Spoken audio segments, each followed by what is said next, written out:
भवतु सहनौ भुनक्तु सह वीर्यं करवावहै तेजस्विनावधीतमस्तु मा विद्विषावहै।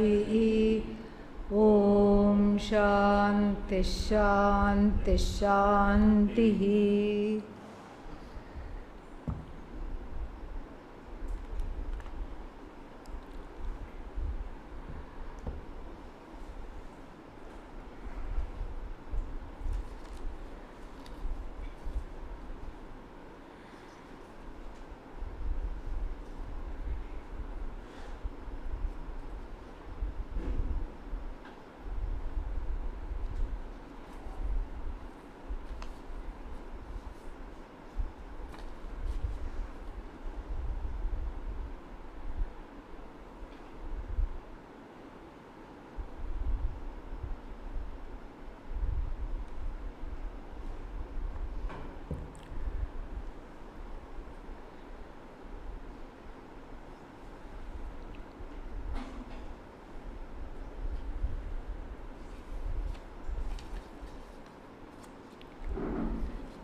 When you use the word Shastra, what does it mean?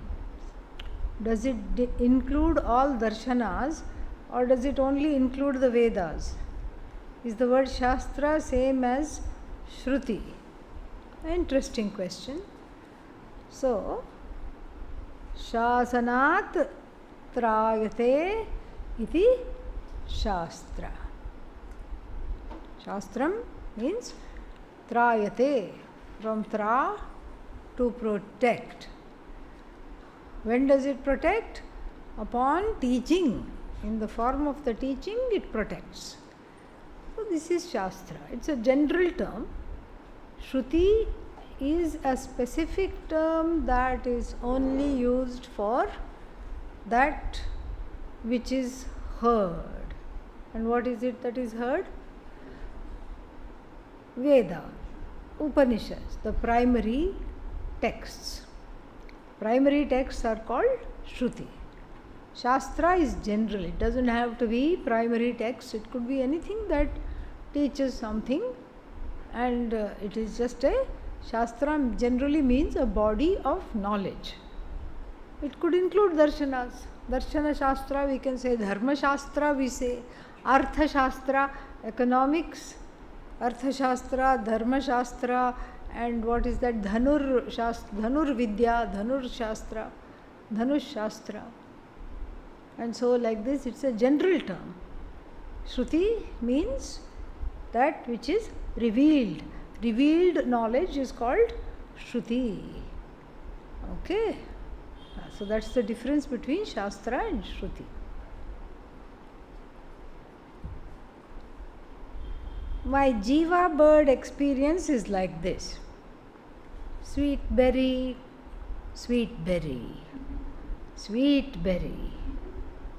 Very, very rarely rotten or sour berry. This makes it very difficult to cultivate mumukshutvam. What to do? When we speak about samsara as suffering, I cannot relate. Doesn't matter. You are lucky. That's nice. That's nice. May you continue to have sweet, sweet, sweet, sweet, sweet, sweet, sweet berries all your life. That is my prayer. It's nice if you don't have this thing. But then, what we have to appreciate is the finitude of everything. That everything comes to an end. That which is sweet also comes to an end. Thankfully, that which is bitter also comes to an end. So that is good. No problem. Enjoy the sweetness. Don't get wrapped up in it. Because if you get wrapped up in it and if you keep expecting that, so this many times, it's like life is like this. The escalator goes up, and so you think you have to climb the stairs, Even though it's in the shape of the stairs, it goes up and leads you there. And even if you are climbing, along with it, it is going in your direction.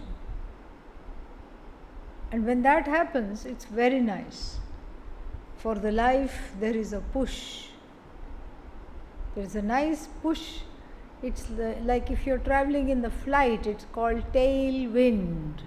The flight comes half an hour before it reaches the destination, before the appointed time. Supposing it's supposed to come at 4:30 in the afternoon, it has already reached at 3:45 or 4 o'clock. Why? Because the winds were pushing the flight. Sometimes they have the opposite, headwind. Headwind means it will be 20 minutes, half an hour late, because there was that resistance. So even in the escalator example, you want to go up, and and you are climbing the stairs, suddenly the stairs themselves move and take you up.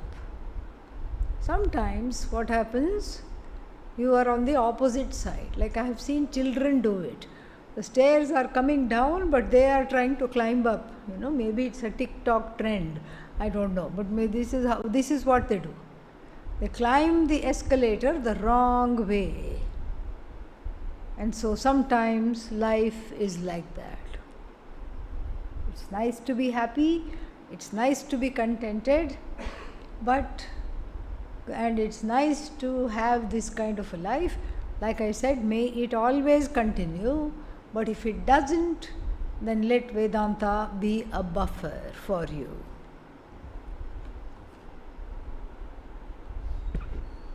Then, let's see. Could you offer some guidance on how to work with radical acceptance?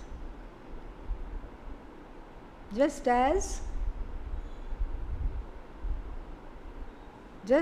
I accept a situation completely without questioning its shape or nature, how can I begin to accept a person like the one who plays the role of mother without expecting her to behave in a particular way?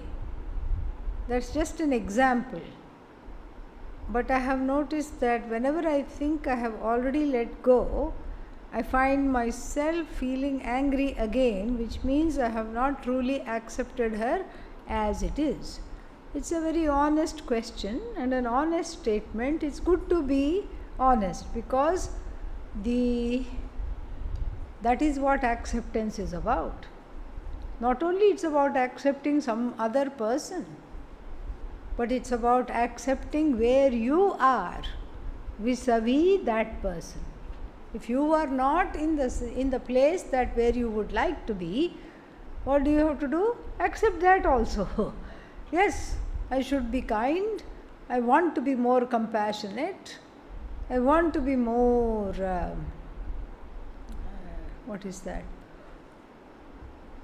giving, friendly, accommodative.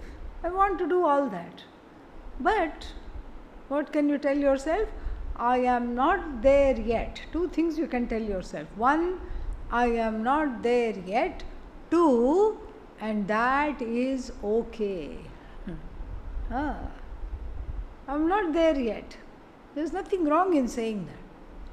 I'm not there yet. And it's okay. It's okay means I'm accepting that I'm not there yet. I'm acknowledging I'm not there yet. See, it's easy to accept anybody in the world, but if there is trauma from the caregivers, it is called CPTSD, which stands for childhood PTSD, or it can also be complex PTSD, and that it's a process of overcoming. It's a process of overcoming. And the best way to do this is to discover the mother and the father of the universe. Relate to them. Put all your expectations there. At least there they won't go waste. So discover the mother of the universe, discover the father of the universe, and relate to Ishvara in the form of the mother. That is the best thing to do in this situation. And thankfully, it is for such reasons we have a concept of Ishta Devata. You can recognize Bhagavan, invoke Bhagavan in any shape, any form, any gender. And here, goddess worship is a very good way to build self-confidence and to help to navigate this situation. So you can have a nice goddess worship. Choose a goddess and then pray. Have an altar for her. Durga comes to mind. Durga is good. Durga means she who is difficult to reach. Ayyo, why do we have this kind of a goddess? Why should I pray to somebody who is difficult to reach? Already Bhagavan, Bhagavati means we are looking for them. Where are they? And on top of that, difficult to reach. We have to hear the whole story. Difficult to reach by the people who are not dharmic. For them, she is Durga. For everyone else, she is what? Suga, easy to reach. Sugama, easy to reach. And so, Durga is good. The word Durga has two meanings. One is she who is difficult to reach. Second one, Durgatim Tarayati. All difficult situations she helps you cross over. And the third derivation, I don't know how they got it, but they say that any difficulties, difficult people in your life also, she helps you overcome. That also is part of the Durgati only, I suppose. So that is how to go about it. Slowly, patiently, compassionately. Singing break. Who wants to sing? Come.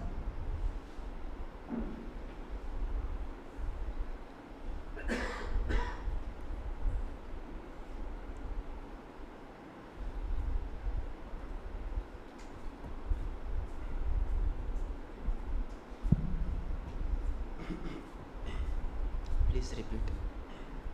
मन एक बार हरि बोल, बार हरि बोल. It's sounding like a funeral. So.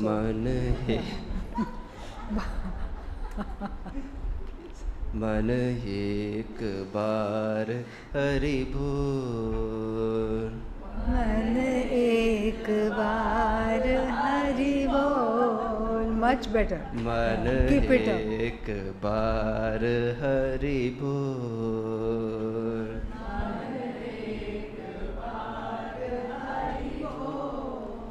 Hari Hari Hari बोले,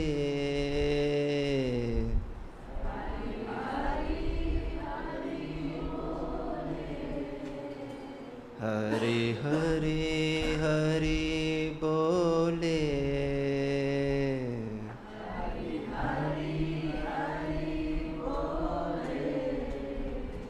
हरि हरि हरि बोले,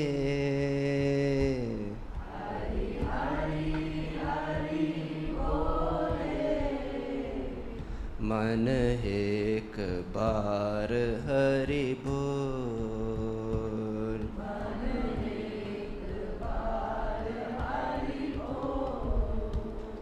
हरि पिता हरि माता,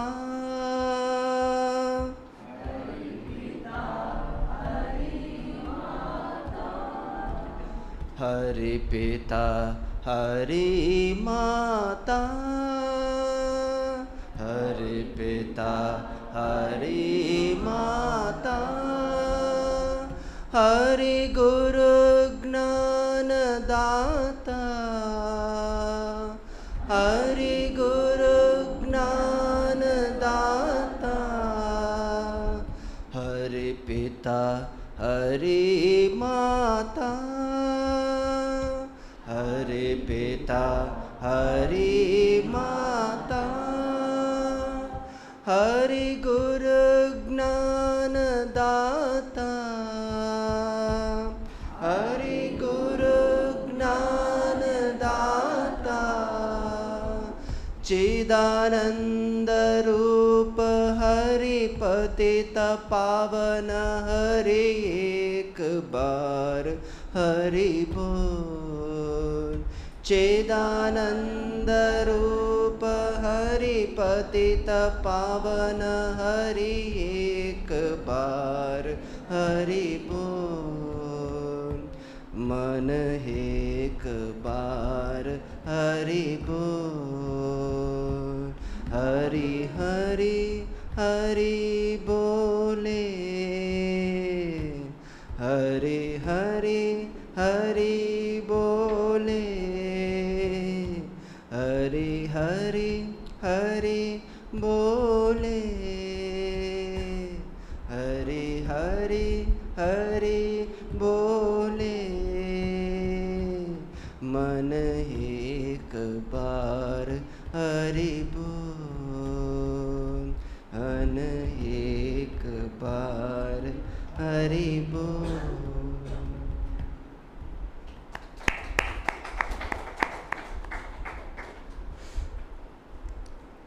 Next one.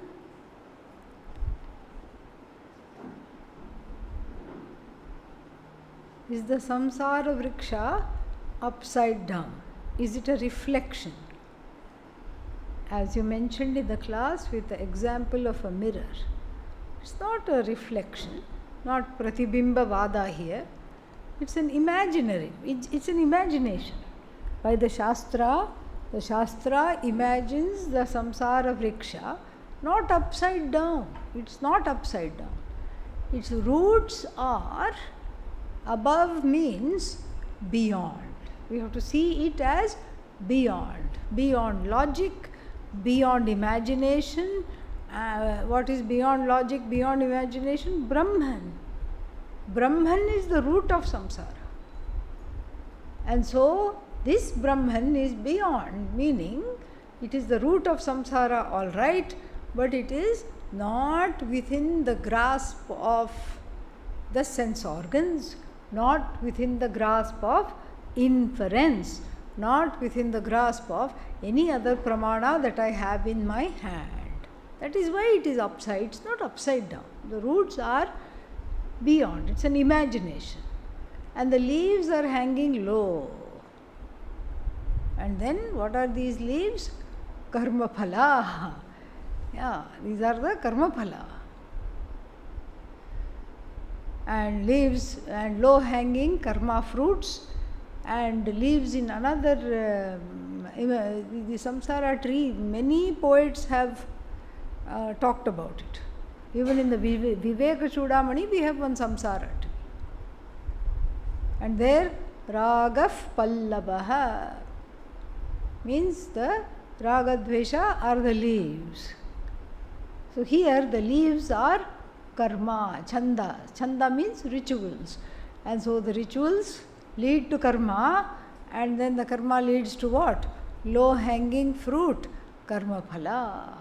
That is what comes to mind first, is the leaves, because it is easy to hold. And in fact, the more I go into the rituals, what happens?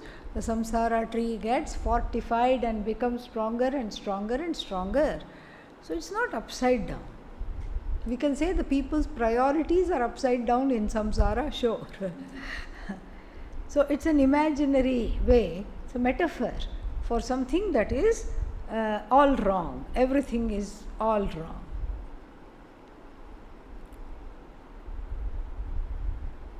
Can you please define sentient? That which has life. Everything that has life is called sentient. Are all living beings sentient? Also plants? Yes. Do all living beings experience the body-mind sense complex? Yes, but in different ways. Different ways. Like the plants experience themselves and the world very differently. They are doing a lot of studies on how plants experience themselves. and how do they interact with everybody. Like the creeper, which needs the sun, always grows to the sun. And so what these scientists did was disengaged. It was just going like this around a, what is that called? Fence. Around a barbed wire fence, it was going like this. So without hurting the creeper, they unwound it because it was going towards the sun. And they put a string and put it that way. Please grow that way because we don't want you to grow on this fence. It said, okay, you do what you want during the day and I'll do what I want when? During the night. So the next day the researchers came and it was still okay. They thought the string was a little loose. They didn't think much of it. It had loosened the string first night somehow, and the second night it escaped from the string and it grew some more tendrils, and then it was back on the barbed wire, neatly wound, fully. So they took like 2 hours to get it done, and then again one night its whole thing was done.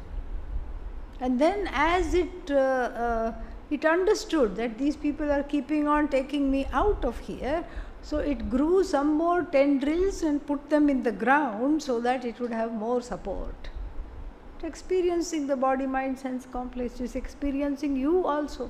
In fact, they started to do research on plants in 1922. There is a book, Secret Life of Plants. Amazing it is.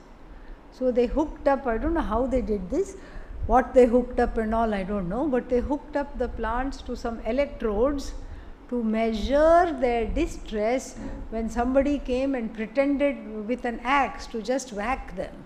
He made a big noise and pretended to do this and nicked them a little bit. And the plants were terrified.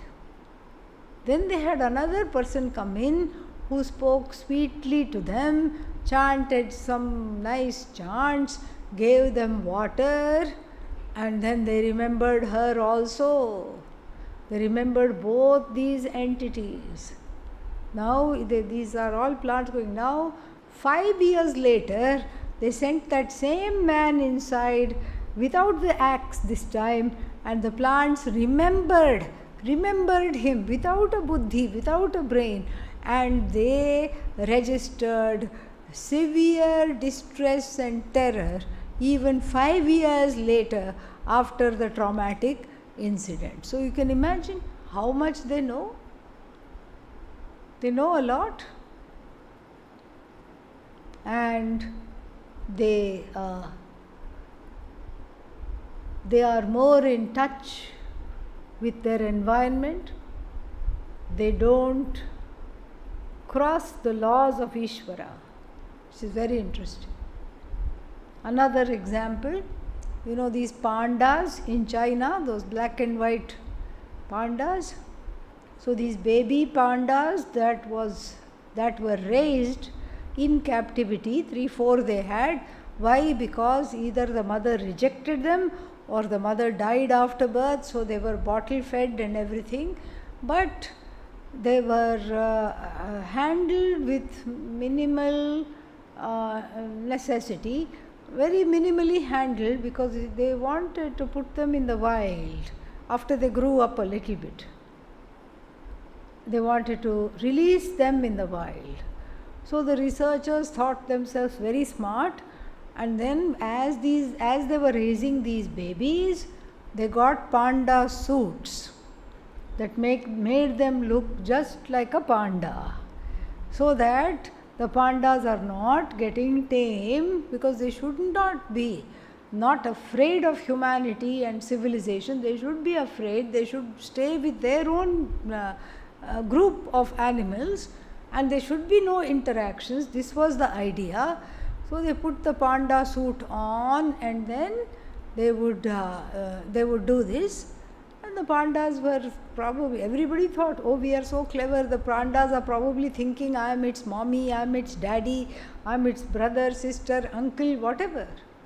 So the pandas grew up. After a little while, they were going to go and put them in the wild, and then as the pandas, they like to stand up, so it stood up and put its shoulder on the caregiver, dressed in a panda suit, and the caregiver thought, oh, how nice, it is just loving me up. And then what did it do? It took the whole thing off and put it on one side. The whole mask, panda mask, neatly it took off and put it on one side, and then it's like, okay, I'm having the last laugh. I already knew you were not a panda. You looked so silly and you had dressed so silly. Okay, enough with this charade. These are all sentient. This is what sentience is. The sentience means knowledge. Whose knowledge? Ishvara's knowledge. What other knowledge is there? It's all knowledge. Sentience is chit. Chit means all knowledge. How does it know that this is just a costume? They had never dressed in front of the panda. They had never put their mask on. It was always outside, somewhere, in a room, away from them, and they used to come completely dressed to handle the babies and everything. It also went along with the charade, and after a while they said, peekaboo, got it. And so, like this, all the plants have feelings. They are not the same kind of feelings like we do, but they register fear, that much is there. Animals also register fear, and Adi Shankara points it out in the Adhyasa Bhashya. Animals make inferences. You go in a cow pen where they are eating grass, and then you go with a nice bundle of grass. You are now Trinapanihi. So, Trinam Panav Yasya, your hands are full, you are the one with full of grass. Hand is full of grass. And you make some sounds for the cow to get its attention.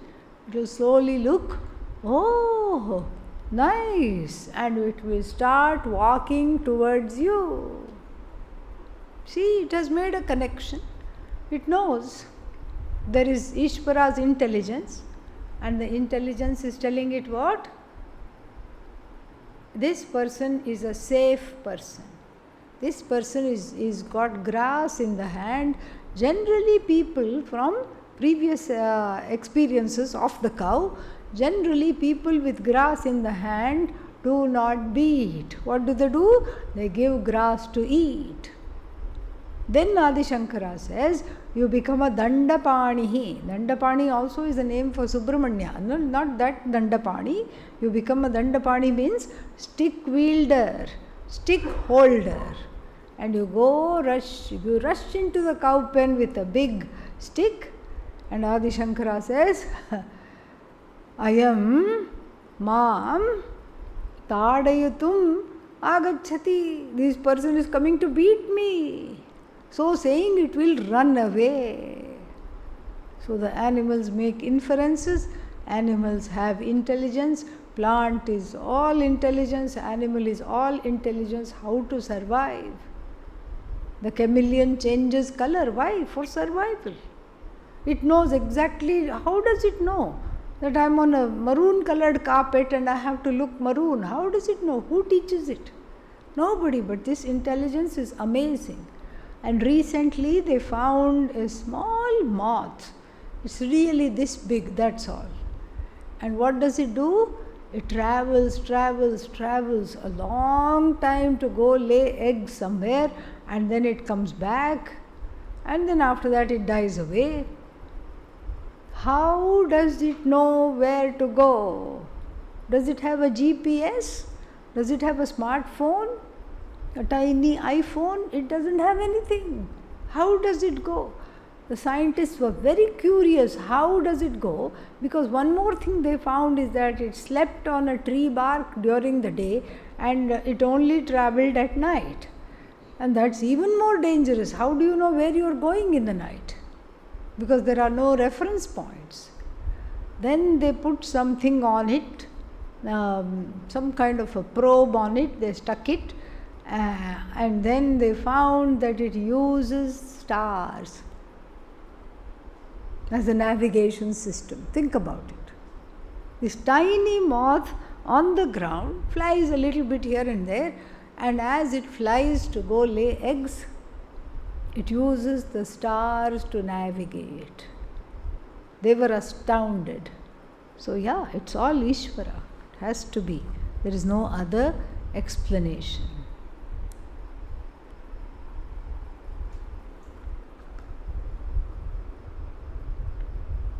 Do our thoughts manifest our reality?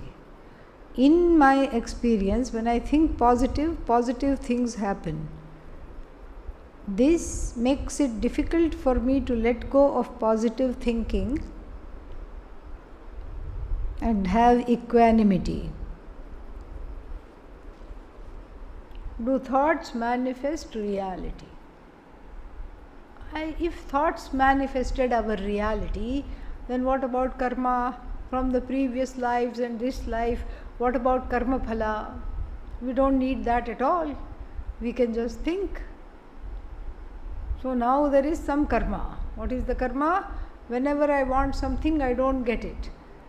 So now instead of trying to get it, what will I do? I'll try to keep thinking. Maybe I'll get it. I'm getting it. I'm getting it.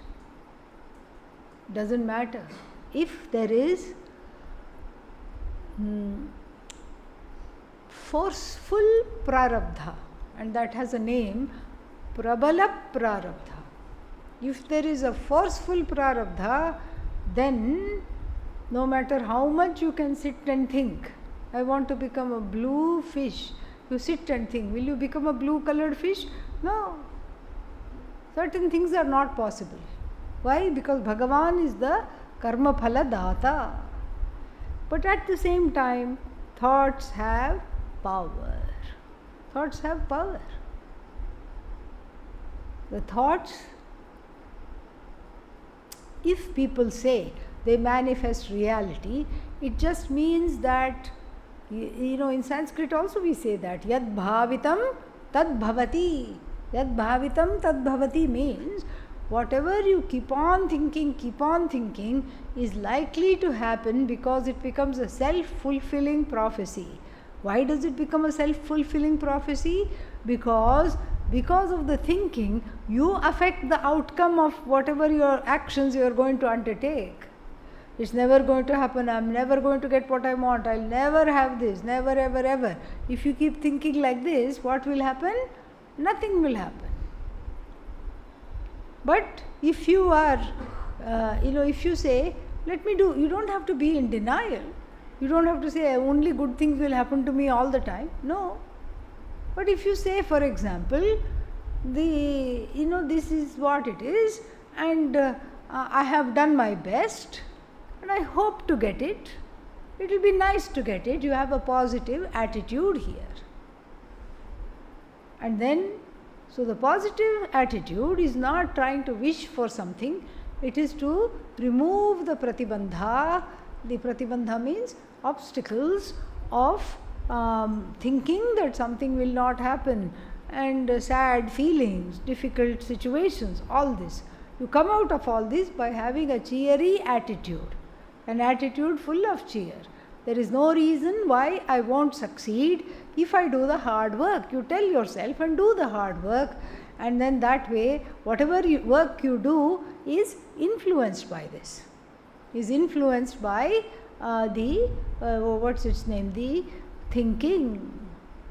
So the thinking itself will not manifest, but the thinking will have an effect on how you conceptualize and how you go about your actions. And if there is a cheerful attitude, in all likelihood the pratibandhas will come down. So if we were meant to manifest our reality, then what would happen? You don't need moksha. You don't need moksha at all. Anirmoksha prasanga will come. Moksha as a pursuit will not be there. Which brings me to the last part of this question. So if I am always manufacturing my reality, and so therefore I don't, the positive attitude is coming in the way of mumukshutvam. No, it is not. In fact, you need a positive attitude. I'll never get moksha. If you come like this, who will live in, even the teacher will say, please stay in your room, okay? Yeah. Don't come to class. With such a sour face. So some positive, some hope is there, that's why you're here. Some enthusiasm is there, that's why you're here. And some way my life is going to be changed by this, that's why you're here. You understand that in certain ways. That's why you're here. And that is a very good thing. It is good for moksha. Why do you say it comes in the way of moksha? Equanimity is something else. Equanimity, it is not about equanimity. Positive thinking and equanimity have nothing to do with each other. Equanimity is receiving the results of action with cheerfulness. So that same positivity, if you receive the results of action, it's a very good thing. It leads to growth. It leads to settling accounts with Ishvara. It leads to emerging from some kind of a, negative thinking. And not negative thinking, all negative thinking is because of loss of self-confidence. I don't have anger. That's great. Oh, wait. But instead I just get sad. How to know if I am suppressing anger? Or is it possible that it expresses itself as sadness? It could be both. You are suppressing. If you could be suppressing. Or you could just vent it out in the form of sadness. How to know if I am suppressing anger? Wait, okay? Yeah.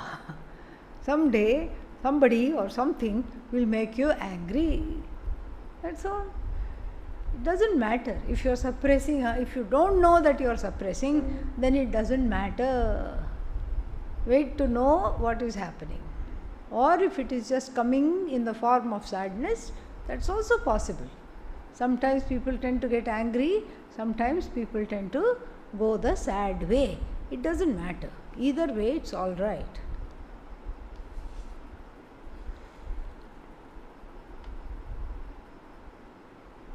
Punya is created by action.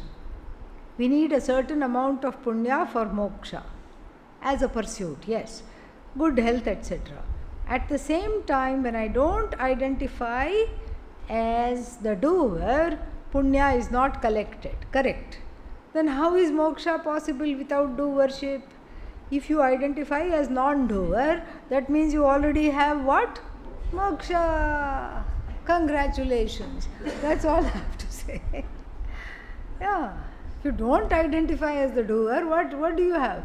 Moksha. That is what the thing is. So it's like saying, I am already full, I've eaten a full meal, where am I going to get the food from? You don't need the food. You're already full. I have already got my PhD, but then when will I get my next degree? You don't need a next degree. You are full, you are okay. Very interesting question.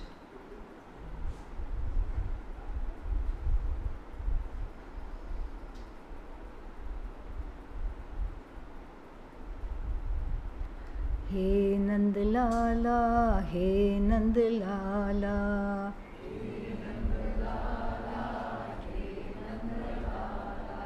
Gopi Manohar Gokula Bala.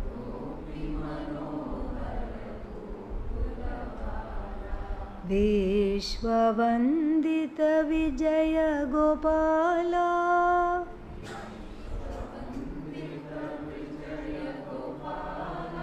Vishwavandita Vijaya Gopala. Vijaya Gopala. Veda Vedanta Venu Gopala. Veda Vedanta Venu Gopala. Gana Vilola Raja Gopala. Gana Vilola Raja Gopala. Radha Vallabha रासविलोला Radhavallabh रासविलोला हे नंदलाला हे नंदलाला हे नंदलाला हे नंदलाला गोपी मनोहर गोकुल बाला गोपी मनोहर गोकुल बाला विश्ववंदित विजय गोपाला विश्ववंदित विजय गोपाला वेद वेदांत वेणुगोपाला वेद वेदांत वेणुगोपाला गान विलोला राजगोपाला गान विलोला राजगोपाला राधा वल्लभ रासविलोला